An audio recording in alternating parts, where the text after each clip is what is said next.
Order! Today we'll be reviewing the case of Marbury versus Madison. The concerns of Mr. Marbury are as follows. Lack of compensation for his position as a midnight appointment, appointed by John Adams in his time as president. Madison was directed by Jefferson to withhold these commissions, which is the cause of the concerns brought to us today.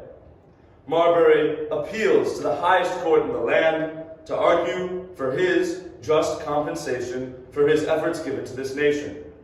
Our court has agreed to hear this despite Jefferson's efforts.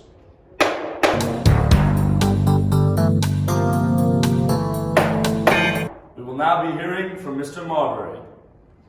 I should be compensated for my services on this court. Although I was appointed during a sitting duck period, I can't do my duty to this country until I've been compensated fairly. We will now hear from Mr. Madison. President Jefferson has told me to withhold these payments as he does not support the appointments of President Adams. This is an NBC News special report. Reporting live, this is Charlie Taylor with Period 8 News. The case of Marbury versus Madison led to the creation of judicial review because there was a need to check the powers of the other branches. This also gave more power to the judicial branch through the ability for the Supreme Court to declare actions unconstitutional.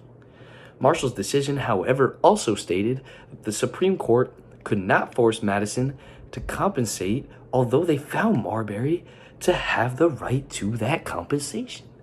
There was no law that gave the Supreme Court the ability to facilitate this transaction, and therefore the payments were not made.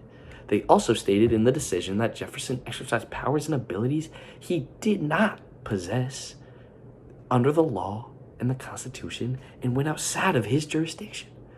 The process of judicial review became a foundation of the systems of checks and balances, and the case of Marbury versus Madison will go down in history as one of the greatest Supreme Court cases in America's history, and a very controversial one.